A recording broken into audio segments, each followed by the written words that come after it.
അപ്പോഴേ നാളെയാണ് തെരഞ്ഞെടുപ്പ്. നമ്മുടെ അടുത്ത 5 വർഷക്കാലം നമ്മുടെ ജീവിതത്തെ ഏറെ സ്വാധീനിക്കുവാൻ പോകുന്ന സർക്കാർ ആര് എന്ന് നമ്മൾ തിരഞ്ഞെടുക്കുവാൻ പോവുകയാണ്.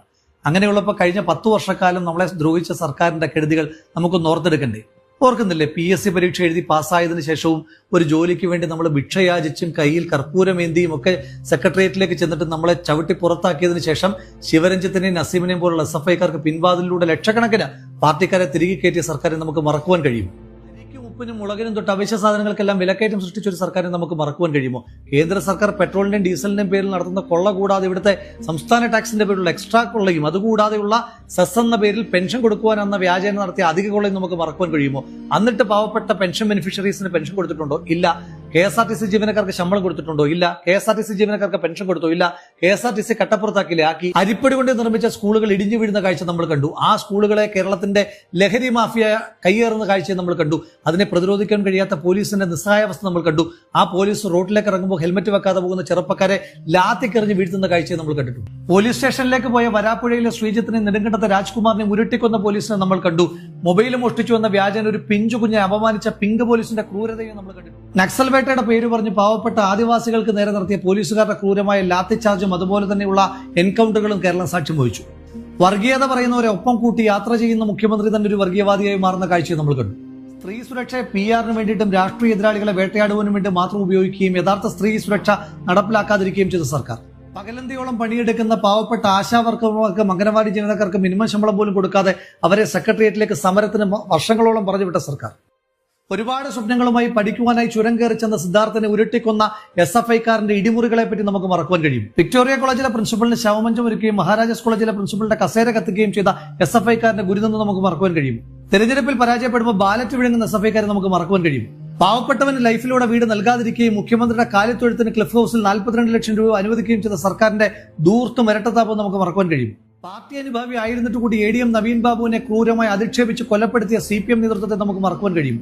CPM-കാർ സമരം ചെയ്ത് പൂട്ടിച്ച കേരളത്തിലെ വ്യവസായ സ്ഥാപനങ്ങളെ പറ്റി നമുക്ക് മറക്കുവാൻ കഴിയുമോ? ആന്തൂർ സാജനെ കൊന്നതിന് ശേഷം ആ സാജന്റെ ഭാര്യയെ പോലും അധിക്ഷേപിച്ചത് നമുക്ക് മറക്കുവാൻ കഴിയും. ശരത് ലാലിനെയും കൃപേഷിനെയും ഷുഹൈബിനെയും അരിയിൽ ഷുക്കൂറിനെയും കൊന്നൊടുക്കിയ CPM-ന്റെ നരാധമ രാഷ്ട്രീയത്തെ നമുക്ക് മറക്കുവാൻ കഴിയും. അഭിമന്യുവിനെ മറന്ന് SDPI-യുമായിട്ട് കൂട്ടുകൂടുകയും ധൻരാജനെ മറന്ന് RSS-മായി കൂട്ടുകൂടുകയും ചെയ്ത CPM-ന്റെ വർഗീയ രാഷ്ട്രീയ പ്രീണനത്തെ നമുക്ക് മറക്കുവാൻ കഴിയും. 2016 കേരളത്തിന്റെ ആകെ കടം 1,60,000 നിന്ന് 2026 ആകുമ്പോഴത്തേക്കും 4,60,000 വർദ്ധിപ്പിച്ച് കേരളത്തെ കടക്കണിയിലേക്ക് തള്ളിവിട്ട കേരള സർക്കാരിന്റെ സാമ്പത്തിക ദൂരത്തിനെ പറ്റി നമുക്ക് മറക്കുവാൻ കഴിയും. വെള്ളക്കരം വർദ്ധിപ്പിച്ച, വീട്ടുകരം വർദ്ധിപ്പിച്ച, വൈദ്യുതി ചാർജ് വർദ്ധിപ്പിച്ച, ബസ് ചാർജ് വർദ്ധിപ്പിച്ച, കോർട്ട് ഫീസ് ചാർജ് വർദ്ധിപ്പിച്ച, ബർത്ത് സർട്ടിഫിക്കറ്റ് തൊട്ട് ഡെത്ത് സർട്ടിഫിക്കറ്റ് വരെയുള്ള എല്ലാ സേവനങ്ങളുടെയും ചാർജ് വർദ്ധിപ്പിച്ച ഈ സർക്കാരിനെ നമുക്ക് മറക്കുവാൻ കഴിയും. കാട്ടാനകളും കാട്ടുമൃഗങ്ങളും നാട്ടിലിറങ്ങി മനുഷ്യന്മാരെ പട്ടാപ്പകൽ ചവിട്ടിക്കൊല്ലുന്ന കാഴ്ച നമുക്ക് മറക്കുവാൻ കഴിയും. കാട്ടുമൃഗങ്ങൾ നാട്ടിലേക്ക് ഇറങ്ങി മനുഷ്യന്റെ കൃഷിയെ നശിപ്പിക്കുന്ന കാഴ്ച, ആ കാഴ്ചയെ നിസ്സംഗതയോടുകൂടി നോക്കി നിൽക്കുന്ന സർക്കാരിന്റെ മനോഭാവത്തെ നമുക്ക് മറക്കുവാൻ കഴിയും. ഡിപ്ലോമാറ്റിക് ചാനലിലൂടെ സ്വർണം കടത്തിയ മുഖ്യമന്ത്രിയുടെ വലങ്കയ്യായ ശിവശങ്കറിനെയും ശബരിമലയിൽ നിന്ന് സ്വർണം കടത്തിയ മുഖ്യമന്ത്രി ഇടങ്കയ്യായ പത്മകുമാറിനെ നമുക്ക് മറക്കുവാൻ കഴിയുമോ? സ്വർണ്ണക്കടത്തിനെ നമുക്ക് മറക്കുവാൻ കഴിയും. ശബരിമലയിലെ വിശ്വാസികളെ വേദനിപ്പിച്ച, ക്രിസ്തുമത വിശ്വാസികളെ വേദനിപ്പിച്ച, ഇസ്ലാം മത വിശ്വാസികളെ വേദനിപ്പിച്ച, വിശ്വാസത്തെ തന്നെ വേദനിപ്പിച്ച ഒരു സർക്കാരിനെ നമുക്ക് മറക്കുവാൻ കഴിയും. ചരിത്രത്തിലാദ്യമായി ശമ്പളം കൊടുക്കാത്ത സംസ്ഥാന സർക്കാർ ജീവനക്കാരെ വഞ്ചിച്ച സർക്കാരിനെ നമുക്ക് മറക്കുവാൻ കഴിയുമോ? പെൻഷൻ കിട്ടാത്തതിന്റെ പേരിൽ KSRTC ജീവനക്കാർ ആത്മഹത്യ ചെയ്തെന്ന് നമുക്ക് മറക്കുവാൻ കഴിയുമോ? കൃത്യമായി 1-ാം തീയതി ശമ്പളം കിട്ടാത്ത KSRTC ജീവനക്കാരെ നമുക്ക് മറക്കുവാൻ കഴിയുമോ? സ്വിഫ്റ്റ് കമ്പനി ഏൽപ്പിച്ച് KSRTC കട്ടപ്പുറത്താക്കിയ സർക്കാരിനെ നമുക്ക് മറക്കുവാൻ കഴിയുമോ? വയനാട് ദുരന്തത്തിന്റെ മറവിൽ ഊരാളുങ്ങൾ എന്ന് പറയുന്ന വെള്ളാനെ ഉപയോഗിച്ചുകൊണ്ട് സംസ്ഥാന സർക്കാർ നടത്തിയ തീവെട്ടിക്കൊള്ളയെ പറ്റി നമുക്ക് മറക്കുവാൻ കഴിയുമോ? ശസ്ത്രക്രിയയ്ക്ക് ശേഷം വയറ്റിൽ നിന്ന് കത്രിക എടുക്കുവാൻ മറന്നതും കൂട്ടിരിക്കുവാൻ പോയ ബൈസ്റ്റാൻഡർ കെട്ടിടം ഇടിഞ്ഞു വീണു മരിച്ചതും ആശുപത്രിയിൽ ചികിത്സിച്ചുകൊണ്ടിരുന്ന ഡോക്ടറെ ആരോ വന്ന് കുത്തിക്കൊന്നതും ആരോഗ്യവകുപ്പിന്റെ ഏറ്റവും വലിയ നട്ടലായ നഴ്സുമാർ സ്ഥിരമായി സമരം ശമ്പളത്തിന് വേണ്ടി ചെയ്യേണ്ടി വരുന്നതുമൊക്കെ ആരോഗ്യ മേഖലയിലെ സ്ഥിരം കാഴ്ചയായി മാറുകയാണ്.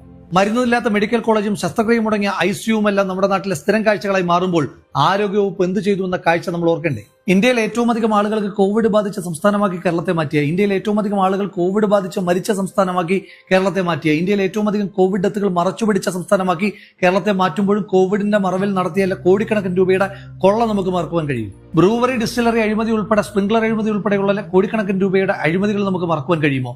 കേരളത്തിനെ ടൂറിസം മാപ്പിൽ പുതിയൊരിടം കണ്ടെത്തുമെന്ന് പറഞ്ഞിട്ട് ലോക ഭൂപടത്തിൽ നിന്ന് കേരളത്തെ ഒഴിവാക്കിച്ച് ഈ സർക്കാരിന്റെ കെടുതികളെ നമുക്ക് മറക്കുവാൻ കഴിയും. ഡാം തുറന്നുവിട്ട് കേരളത്തെ പ്രളയത്തിൽ മുക്കി കൊല്ലുവാൻ ശ്രമിച്ച സർക്കാരിനെ നമുക്ക് മറക്കുവാൻ കഴിയും. കേരളത്തിലെ സ്കൂൾ കായിക താരങ്ങൾക്ക് അവശ്യ സൗകര്യങ്ങൾ ചെയ്യാത്തത് തൊട്ട് കായിക പ്രതിഭകളെ ആകെ മെസ്സിയെ കൊണ്ടുവരാമെന്ന് പറഞ്ഞ് പറ്റിച്ചത് അടക്കമുള്ള സംസ്ഥാന സർക്കാരിന്റെ കായിക മേഖലയോടുള്ള അവഗണന നമുക്ക് മറക്കുവാൻ കഴിയും. വിലക്കയറ്റം നിയന്ത്രിക്കുവാൻ കഴിയാത്ത, സബ്സിഡി സാധനങ്ങൾ സപ്ലൈകോയിലേക്ക് എത്തിക്കുവാൻ കഴിയാത്ത സപ്ലൈകോ വകുപ്പിനെ നമുക്ക് മറക്കുവാൻ കഴിയും. കേരളത്തിലെ റെയിൽവേ ട്രാക്കുകളുടെ വളവൊന്ന് നിവർത്തുവാൻ പോലും സാമ്പത്തികമോ സൗകര്യമോ ഇല്ലാത്തൊരു സർക്കാർ, കേരളത്തിന് ഒരിക്കലും പാരിസ്ഥിതികമായി അനുകൂലമല്ലാത്ത, വരാൻ കഴിയാത്തൊരു കേരളിന്റെ പേരിൽ അടുക്കളയിലെ അടുപ്പിൽ വരെ പോയി മഞ്ഞക്കല്ല് സ്ഥാപിച്ചതും ആ മഞ്ഞക്കല്ലിന്റെ പേരിൽ പാവപ്പെട്ട സ്ത്രീകളെ അടക്കം റോഡിലൂടെ വലിച്ചഴിച്ചതുമായിട്ടുള്ള ക്രൂരതകൾ നമുക്ക് മറക്കുവാൻ കഴിയും. കെ ഫോണും AI ക്യാമറകളും തൊട്ടുള്ള പരിഷ്കാരങ്ങളുടെ പിന്നിൽ നടത്തിയ അഴിമതി നമുക്ക് മറക്കുവാൻ കഴിയും. ഉമ്മൻചാണ്ടി സാറിന്റെ കാലത്ത് കൊണ്ടുവന്ന കൊച്ചി മെട്രോയും വിഴിഞ്ഞം അന്താരാഷ്ട്ര ടെർമിനലും കണ്ണൂർ വിമാനത്താവളവും സ്മാർട്ട് സിറ്റിയും അടക്കമുള്ള വമ്പൻ പദ്ധതികൾ ഉദ്ഘാടനം ചെയ്തുവെന്നല്ലാതെ ഈ സർക്കാരിന്റെ കാലത്തായി ഒരൊറ്റ വലിയ പദ്ധതി പോലും കൊണ്ടുവരാൻ കഴിയാതെ കേരളത്തിന്റെ ഭാവിയെ ഇരുട്ടിലാക്കി മാറ്റിയ സർക്കാരിനെ നമുക്ക് മറക്കുവാൻ കഴിയില്ല. 10 കൊല്ലക്കാലം കൊണ്ട് ഈ നാടിനെ കുളം തോണ്ടിയ ഒരു കൊള്ളരുതാത്ത സർക്കാരിന്റെ കൊള്ളയെപ്പറ്റി പറയാൻ പോയാൽ ഇനിയും ദിവസങ്ങൾ ഒരുപാട് വേണ്ടിവരും. നമുക്ക് അത്രയും സമയമില്ല. ആ കൊള്ളരുതാത്ത സർക്കാരിനെതിരായിട്ടൊന്ന് സമരം ചെയ്ത സമരക്കാരെ തലക്കടിച്ച് കൊലപ്പെടുത്തുവാൻ ശ്രമിച്ച ഡിവൈഎഫ്ഐയുടെയും പോലീസിന്റെയും ഗുണ്ടകളോട് അത് ജീവൻ രക്ഷാ സേനയാണെന്ന് പറഞ്ഞ കേരള ചരിത്രത്തിലെ ഏറ്റവും ജനാധിപത്യ വിരുദ്ധനായ, ഏറ്റവും ക്രൂരനായ, ഏറ്റവും അധികം കള്ളങ്ങൾ പറയുന്ന, ഏറ്റവും അധികം കൊള്ളയ്ക്ക് കൂട്ടുനിന്നിട്ടുള്ള ഒരു മുഖ്യമന്ത്രിയാണ് ശ്രീ പിണറായി വിജയൻ. ആ പിണറായി വിജയനെ താഴെ ഇറക്കുവാൻ കിട്ടുന്ന സുവർണാവസരമാണ് നാളെ നമ്മുടെ ഓരോരുത്തരുടെയും കയ്യിലേക്ക് വന്നു ചേരുന്നത്. വോട്ട് ഓർമ്മയാണ്, ഓർമ്മപ്പെടുത്തലാണ്. ഓർമ്മ കഴിഞ്ഞ 10 വർഷക്കാലം ഈ സർക്കാർ നമ്മളെ എങ്ങനെയെല്ലാം ദ്രോഹിച്ചു എന്നുള്ളതായിരിക്കണം. ഓർമ്മപ്പെടുത്തൽ എന്ന് പറയുന്നത് വരാൻ പോകുന്ന 5 കൊല്ലക്കാലം ഈ സർക്കാർ ഉണ്ടാകുവാൻ പാടില്ല എന്നുള്ളതായിരിക്കണം. അതുകൊണ്ട് നമുക്ക് നമ്മുടെ വോട്ട് വളരെ ബോധപൂർവം ആലോചിച്ചുറപ്പിച്ച് വിവേകത്തോടു കൂടി തന്നെ ചെയ്യാം.